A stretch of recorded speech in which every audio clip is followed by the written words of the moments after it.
তোমার প্রতি অনুভূতি গল্পের তৃতীয় পার্ট। হাসপাতালের গেটে এসে দেখি একটা প্রাইভেট কার দাঁড়িয়ে আছে। গাড়িতে করে একটা বড় বাড়িতে নিয়ে যাওয়া হলো। বাড়ি দেখে আমি তো প্রায় অবাক। এই বাড়িটা কি আন্টির? তাহলে তো আন্টিরা অনেক বড় লোক, আর ওরা আমাকে নিজের বাড়িতে নিয়ে আসলো শুধুমাত্র মানুষের প্রতি ভালোবাসা আছেই বলে সম্ভব। আমি হাঁ করে তাকিয়ে বললাম, আন্টি, এই বাড়ি কি আপনাদের? আন্টি বললেন, এটাই আমাদের বাড়ি, চলো ভিতরে। আমাকে নিয়ে একটা রুমে শুইয়ে দিল। আন্টি বললেন, আচ্ছা বাবা, তুমি এখন রেস্ট নাও, আমরা পরে তোমার সম্পর্কে জানবো না হয়। আমি বললাম, জি আন্টি। আন্টিও তার মেয়ের রুম থেকে চলে গেল। রুমটা অনেক সুন্দর, ওরা মানুষ যেমন ভালো মনের, রুচিও সুন্দর। খুব ক্লান্ত লাগছে, শুয়ে শুয়ে ভাবছি, আজ যদি ওনারা আমাকে না নিয়ে আসতো আমি কোথায় থাকতাম। পা ভাঙা নিয়ে রাস্তায় ভিক্ষা করা ছাড়া কোনো উপায় ছিল না। জানি না বাড়ির কি অবস্থা। আম্মু কি আমার কথা ভাবছে? আম্মু কি বলছে? ছেলেটার এমন বলে শাস্তিটা একটু বেশি হয়ে গেল। আমি তো আম্মুর চোখের মনি ছিলাম, নাকি তার জন্যই আম্মু সে কষ্ট সহ্য করতে পারেনি? আম্মুর মনে আমার জন্য ঘৃণা জন্মে গেছে। আম্মু যদি জানতে পারতো তার ছেলে পা ভেঙে ফেলেছে, আম্মু কি এখনো রাগ করে থাকতো, নাকি ছুটে আসতো? আম্মুকে দেখতে খুব মন চাচ্ছে, কিভাবে দেখবো? মোবাইলটা যে ভেঙে গেছে। আম্মু, আমি তোমাকে অনেক ভালোবাসি, ক্ষমা করে দিও। বলতে পারি নাই সত্য কথাটা, আর মনে হয় চাইলেও বলতে পারবো না। মোবাইলটার সাথে হয়তো ভিডিওটাও হারিয়ে ফেলেছি। খুব জানতে ইচ্ছা করছে, আব্বুকে আমার কথা ভাবছে, নাকি আমাকে তার মনে কবর দিয়ে ফেলেছে। আর সুমি আপু হয়তো বলছে বিশ্বাসটা ভেঙে দিয়েছে। আর মিথিলা তো বললই দুলাভাইকে বিয়ে করে ফেলবে। তবে দুলাভাই কি এই ভুলটা আবার করবে? আমিও তো ভিডিওটা দেখিয়েছি, হয়তো ভিডিওটা দেখে থমকে গেছে এতক্ষণে। মিথিলাকে জানিয়েও দিয়েছে। ভাবি হয়তো এখনো নীরবে কাঁদছে, বলছে বিনা দোষে আজ আমি ঘর ছাড়া। আমার খবর নেওয়ার জন্য হয়তো মোবাইলে ফোন দিচ্ছে, কিন্তু ফোন বন্ধ পেয়ে হয়তো ভাবছে ছেলেটার কিছু হয়ে গেল নাকি। ভাবতে ভাবতে কখন যে ঘুমিয়ে যাই। হঠাৎই একটা মেয়ে কণ্ঠে কে যেন ডাকতে লাগলো, এই যে, এই যে উঠুন। আমি চোখ বন্ধ রেখেই বললাম, কে? আমি রিমি। চোখ মেলেই দেখি আন্টির মেয়ে।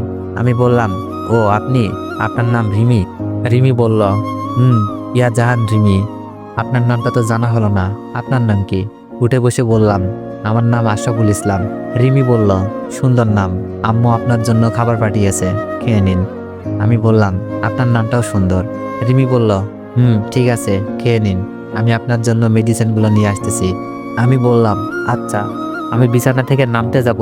রিমি বলল, এই এই কি করছেন? আপনাকে এক সপ্তাহ হাঁটাহাঁটি করতে মানা করছে, কি লাগবে আমাকে বলুন। আস্তে করে বললাম, ওয়াশরুমে যাব। রিমি বলল, ধরুন, আমি নিয়ে যাচ্ছি। রিমি আমার হাত ধরে ওয়াশরুম পর্যন্ত নিয়ে আসলো। আমি ফ্রেশ হয়ে বের হয়ে দেখি রিমি দরজার সামনে দাঁড়িয়ে। রিমি বলল, ধরে আসুন।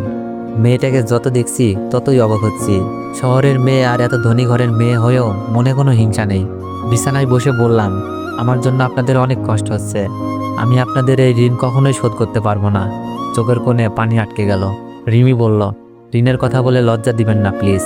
আপনি আমার ভাইকে বাঁচিয়েছেন, আমরা আপনার ঋণ শোধ করতে পারবো না। আন্টি তার ছেলেকে নিয়ে এসে বলল, এটা তুমি কি বলছো বাবা? আমরা তো শুধুই আমাদের কর্তব্য পালন করছি। আমি বললাম, আসলে আন্টি, এই শহরে আমার কেউ ছিল না। বাসা থেকে বের করে দেওয়ার পর কোথায় যাব, এটাই ছিল আমার বড় চিন্তা। তার উপর যখন পা ভেঙে গেল, তখন তো রাস্তায় বসে ভিক্ষা করা ছাড়া আর কিছুই করার ছিল না। আপনারা আমাকে থাকার জন্য জায়গা দিলেন, আমার সেবা করছেন। বলতে বলতে চোখ বেয়ে পানি পড়ছিল। আন্টি আমার চোখের পানি মুছে দিয়ে বলল, কেঁদো না বাবা, জানি না তোমার সাথে কি হয়েছে। এখন খাবারটা খেয়ে মেডিসিন খেয়ে নাও, পরে শুনবো তোমাকে দেওয়া অপবাদের কথা। খাবারটা খেয়ে নিলাম। রিমি আমাকে মেডিসিন দেখিয়ে দিল। মেডিসিন খেয়ে নিলাম। পেটে অনেক ক্ষুধা ছিল। আন্টি চলে গেছে। রিমিকে বললাম, আচ্ছা একটা কথা বলবো। রিমি বলল, বলেন। আপনাদের বাসায় কে কে থাকে? আমি আসলে রিমির আব্বুর কথা জানতে চাচ্ছিলাম। রিমি বলল, আব্বু, আম্মু, আমি আর আমার ভাই, আর বিভিন্ন কাজের হেল্প করার জন্য কয়েকটা কাজের লোক। আমি বললাম, ও আচ্ছা, আপনার আব্বুকে দেখলাম না তো। রিমি বলল, আব্বু ব্যবসার কাজে বাইরে গেছে, আসতে 10-12 দিন লাগবে।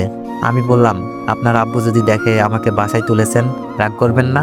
রিমি বলল, না, কারণ আব্বু যখন শুনেছে আমার ভাইকে বাঁচাতে গিয়ে আপনার পা ভেঙে গেছে, আব্বু বলেছে আপনাকে বাঁচাতে যা করতে হবে তাই করার জন্য। রিমির কথা শুনে মনে হলো এই পরিবারের সবাই এক একটা রত্ন। রিমি বলল, আচ্ছা আপনি ঘুমান, পরে কথা হবে। আমি বললাম, আচ্ছা ঠিক আছে। তারপর ঘুমানোর চেষ্টা করলাম। রাত প্রায় 11টা বেজে গেছে, কিন্তু চোখে ঘুম আসছে না। শুধু সকালে ঘটে যাওয়া ঘটনার কথা মনে পড়ছে। মিথিলা কি করে পারলো এমনটা করতে? মিথিলা তো আমাকে বেস্ট ফ্রেন্ড বলতো। অনেক রাত হয়ে যায়, ঘুম হয় না। কখন ঘুমিয়ে যায় জানি না। সকালে ঘুম থেকে উঠি রিমির ডাকে, এই যে উঠেন, 10টা বেজে গেছে, নাস্তা খেয়ে মেডিসিন খেতে হবে। মনে হচ্ছে ওরা আমার সুস্থতার জন্য সর্বোচ্চ সেবা দিচ্ছে। আমি বললাম, ও কেমন আছেন? রিমি বলল, আলহামদুলিল্লাহ। আপনার পায়ের ব্যথা কমছে? আমি বললাম, মনে হয় কমেছে। রিমি বলল, আসুন ওয়াশরুমে এগিয়ে দিয়ে আসি। আমি বললাম, ধন্যবাদ। আমাকে ধরে ওয়াশরুমে নিয়ে যাই। ফ্রেশ হওয়ার পর নিয়ে আসে। নাস্তা খেয়ে মেডিসিন খেয়ে নিই। রিমি বলল, আচ্ছা আপনার সাথে কি হয়েছিল? আমি বললাম, শুনতে চান? নিজেকে হয়তো কন্ট্রোল করতে পারবেন না, তাহলে শুনুন। আজ সকালে কলেজে যাওয়ার জন্য আমার চাচাতো বোন মিথিলাকে ডাকতে যাই, কিন্তু মিথিলার রুমে গিয়ে দেখি মিথিলা তার দুলাভাইয়ের সাথে অবৈধ মেলামেশা করছে। আমি বাকরুদ্ধ হয়ে যাই। মোবাইলে ভিডিও করতে থাকি তাদের আড়ালে। আমাকে দেখে ওরা থমকে যায়। তো আগের ঘটনাটুকু সব বললাম রিমিকে। রিমি আমার মিথ্যা অপবাদ শুনে চোখে পানি ফেলছে। রিমি কান্না করছে আর বলছে, আপনি প্রমাণ থাকা সত্ত্বেও কাউকে কিছু বলেননি? শুধু আপনার আপু সংসার আর যে আপনাকে দর্শক বানালো তার সম্মানের জন্য নিজেই সম্মান হারিয়ে আসলেন? আমি বললাম, আমার সম্মান হয়তো তাদের কাছে কমে গেছে, কিন্তু নিজের ভেতর নিজেকে নিয়ে গর্ব হচ্ছে। অন্যের জন্য নিজেকে বিলিয়ে দিলাম, হয়তো কোনো একদিন ওরা বুঝতে পারবে। রিমি বলল, আল্লাহ তাদের সহিও বুঝদান করুক। আমি বললাম, আমি এটাই চাই। আমি হয়তো যে কোনোভাবে চলে যেতে পারতাম, কিন্তু ওরা হারাতো ওদের অর্জন করা সম্মানগুলো। রিমি বলল, আপনার ভাবি তো অনেক ভালো মানুষ, আপনার উপর বিশ্বাস ছিল, তাই তো আপনার কাছে জিজ্ঞেস করেছে। আমি বললাম, ভাবি আমাকে নিজের ভাইয়ের মতো ভালোবাসে। ভাবিকে ভিডিও দেখে প্রমাণ করেছি আমি নির্দোষ। ভাবি সবাইকে বলতে বলেছে, কিন্তু আমার বলার হলে আমি তো বলতাম। রিমি বলল, তাই তো। আমি রিমিকে বললাম, আপনার মোবাইলটা দেওয়া যাবে? ভাবির সাথে একটু কথা বলবো, হয়তো আমাকে ফোনে না পেয়ে চিন্তা করছে। রিমি বলল, এই যে নিন। আমি ভাবির নাম্বারে ফোন দিলাম, কিন্তু রিসিভ করছে ভাইয়া। তো এভরিওয়ান, নেক্সট বার চাইলে একটু বেশি বেশি কমেন্ট করুন আর একটু বেশি বেশি কপি লিঙ্ক করে দেন। তোমরা তো কপি লিঙ্ক না চাইলে জীবনও কপি লিঙ্ক করবা না, তাই আমি চেয়ে নিতেছি। আর হ্যাঁ, গল্পটা কার কাছে কেমন লাগতেছে সবাই একটু কমেন্টে জানাবেন। ধন্যবাদ।